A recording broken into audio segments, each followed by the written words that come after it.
My sister found the bank statement in my coat pocket at Thanksgiving. She didn't say anything at first. She just stood in the hallway holding it, and I watched her face move through confusion, then disbelief, then something that looked almost like anger. Then she walked back to the table and put it down in the middle of everything. The turkey. The stuffing. The family that had spent years calling me the struggling one. The room went completely silent. I put down my fork. Looked around that table slowly. At every single face. And I felt nothing that surprised me. Because I had been waiting for this moment for 7 years. I want to tell you something about poverty. Not real poverty. The kind that gets assigned to you. The kind your family decides is yours before you've had a chance to become anything at all. I was 23 when my father looked across a dinner table and said, casually, the way people say things they've decided are simply facts, Lauren was never going to be the successful one. That was always going to be Claire. I didn't cry that night. I wrote it down. I had a notebook I kept in those years. Not a journal exactly. More like a ledger. A record of every time someone in my family said something that was really a verdict dressed up as an observation. Lauren's not really business-minded. Lauren should probably just focus on something stable. We worry about Lauren. That last one was the favorite. Said in front of me. About me. As though I was a weather system they were tracking rather than a person sitting right there listening to every word. By 26 I had started a small online business. Nothing dramatic. Product sourcing. Quiet margins. The kind of work that looks like nothing from the outside and compounds like interest on the inside if you're patient enough. I was patient. I told my family I was doing freelance work. Vague enough to be true. Specific enough to sound small. They nodded the way people nod when they've already decided not to be impressed. By 29 I had crossed my first million. I sat alone in my deliberately modest apartment and looked at the number on my screen. 7 figures. Quietly arrived at. Quietly celebrated. And I thought about my father's voice at that dinner table. Never going to be the successful one. And I made a decision. Not out of rage. Not out of hurt anymore. Out of a question I genuinely needed answered. If I told them right now, what would change? Would they love me differently? Or would they just want something from me? I didn't tell them. Instead I kept showing up to family events in my 3-year-old car. Kept wearing the same ordinary clothes. Kept accepting my mother's care packages, canned goods and $20 bills pressed into my hand at the door. Lauren, you need it more than we do. I tried to refuse. Every time. She insisted. Every time. And I would drive home with a $20 bill and a can of soup and 8 figures in a portfolio. And I would write it down. Not the money. The moment. Every single one. By this Thanksgiving I had $12 million. Built quietly. Managed carefully. Grown through 7 years of compound patience and deliberate invisibility. I had bought a house, not in my name. Held in a business entity my family had no knowledge of. I had built an entire life parallel to the one they thought they knew. And every Thanksgiving I came back to this table. In my ordinary clothes. In my 3-year-old car. With my mother's $20 bill already waiting in an envelope by the door. And I watched them. And I wrote it down. This year I got careless. Or maybe, and I've thought about this every day since, maybe I was finally ready. The bank statement was in my coat pocket. A physical copy I'd requested for a business filing. My sister Claire went through my pockets looking for a phone charger. And found $12 million on a piece of paper. The silence that followed was the particular silence of a room that has just been rearranged. I didn't make a speech. I walked outside. Sat on the porch steps in the November cold. 2 minutes later, footsteps. Claire. She sat beside me without asking if she could. The world had always arranged itself around her arrival. Derek is in there trying to find your LinkedIn, she said. I laughed despite myself. Of course he is, I said. She pulled her sleeves over her hands. How did you do it? She asked. Just plain curiosity. No entitlement. No agenda. Product sourcing at first, I said. Then I learned to invest the margins. It compounds if you leave it alone long enough. How long? 7 years. She was quiet. You were doing this when we thought you were struggling, I said. Yes. Lauren. She turned to look at me. Why didn't you tell us? I was too tired for the diplomatic version. Because I needed to know if the love was for me, I said. Or for the version of me that made everyone feel useful. She was quiet for a long time. That's a terrible thing to have to test, she finally said. Yes, I agreed. It is. Then, I called you the struggling one, she said quietly. At my engagement party. To my friends. I introduced you as my sister who was figuring things out. She stopped. I said it like it was just a fact. I know, I said. She looked up sharply. You were there? I was getting a drink, I said. You were by the window. She closed her eyes. I'm sorry, she said. And it landed differently than I expected. Back inside, Derek appeared in the kitchen doorway. Phone in hand. Smile still arranged on his face. Lauren, I have this business concept I've been developing for 2 years. With the right initial investment, Derek. It could generate significant returns and I think you'd be the perfect, Derek. He stopped. I looked at him. No, I said. One word. Completely calm. Completely final. He blinked. Left. My mother watched him go. Then she looked at me and smiled. Small. Tired. Real. He asked me for money at Easter, she said. I know, I said. You'd already said no. My mother had been washing dishes that didn't need washing yet. I stood in the doorway. 8 months, I said. She turned off the tap. I found a dividend statement when I was watering your plants, she said. February.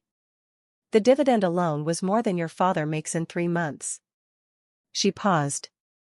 I stood in your apartment for a long time. Trying to understand what I was seeing. What did you see?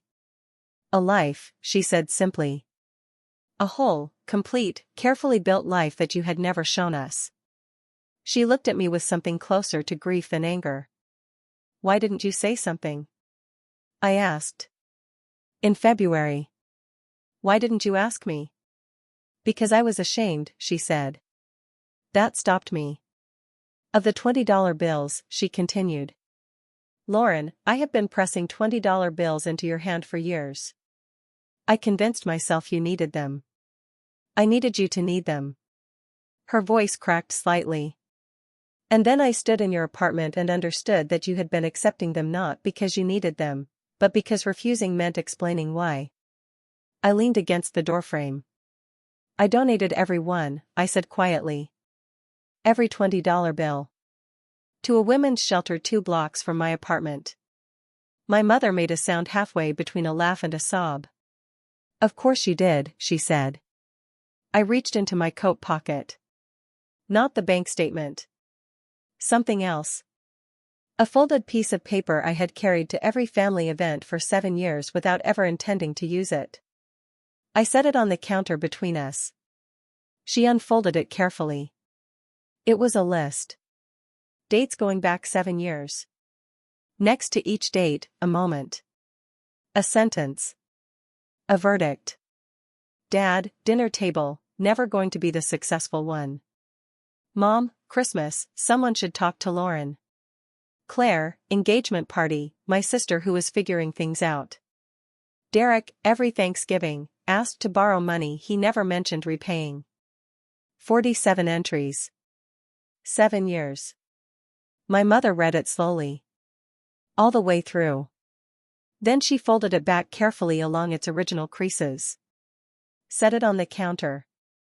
And looked at me. "We failed you," she said. Not as a question. Not as a defense. Just as a fact she was finally willing to hold. "Not completely," I said. And I meant it. My father was still at the table. Completely still. The way he processed things, while everything moved inside. I sat across from him. The bank statement still between us. Neither of us moved it. 7 years, he said. Yes. He looked at the statement. Then at me. Then at some middle distance where fathers go when they're doing something unfamiliar with their emotions.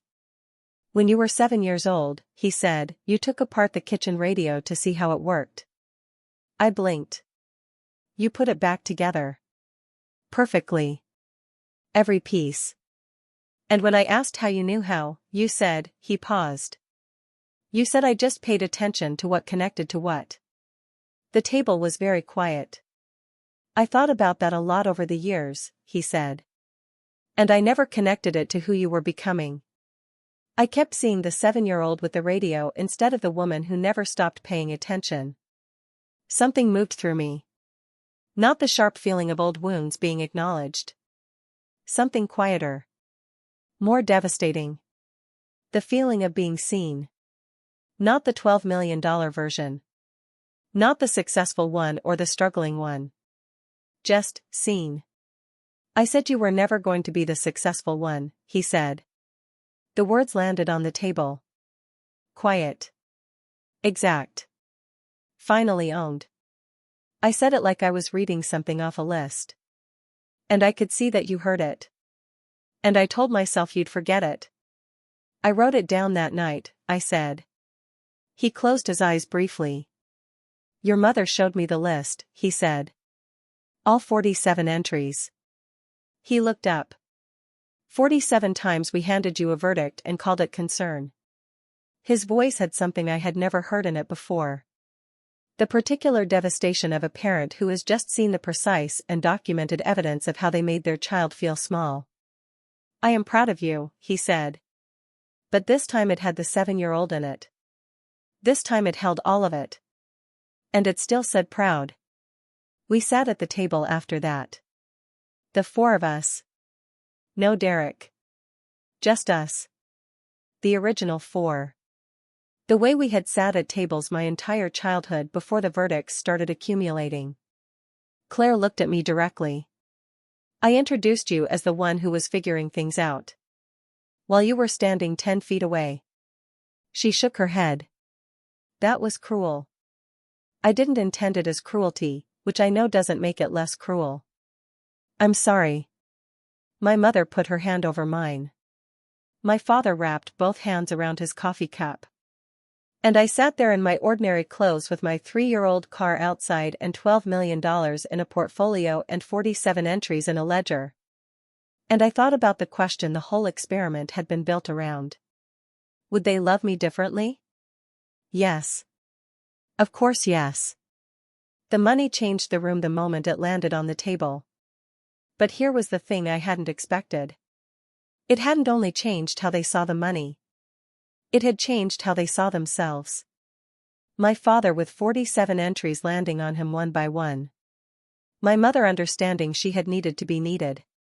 Claire on the porch steps saying that's a terrible thing to have to test with the honesty of someone who has just recognized themselves in an uncomfortable truth. "I'm not giving anyone money," I said. Into the quiet of the table. Not unkindly. Just clearly. Not because I don't love you. But because that's not what any of us actually need. Claire looked at her coffee cup. "What do we need?" she asked quietly. I thought about it. Really thought about it. About 7 years of deliberate invisibility. About what it costs to be studied by your own family and found insufficient before you've finished becoming. "I think we need to start over," I said. Not pretend the last 7 years didn't happen. Not pretend the list doesn't exist. But start from here. From what's actually true. My father looked at me. Can you do that? He asked. After everything? I thought about the radio. 7 years old. Taking it apart piece by piece. Putting it back together. Paying attention to what connected to what. I don't know yet, I said honestly. But I'm still here. That has to count for something. He nodded slowly. And for the first time all day, he smiled. Small. Tired. Real. I drove home that evening in my 3-year-old car.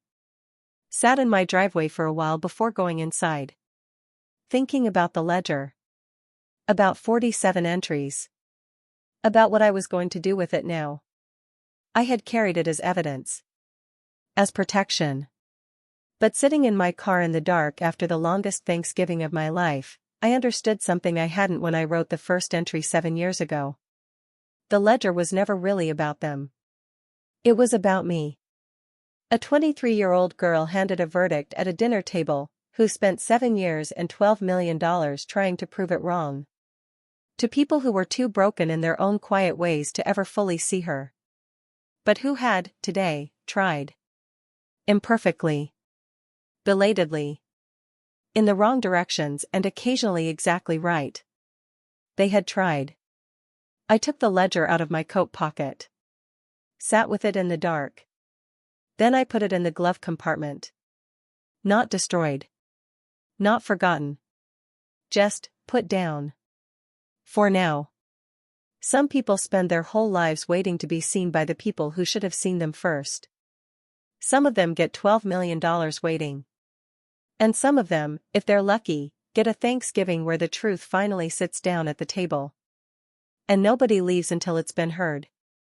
If you spent years being underestimated by the people who were supposed to believe in you, and then one day you had the proof they were wrong, would you show them?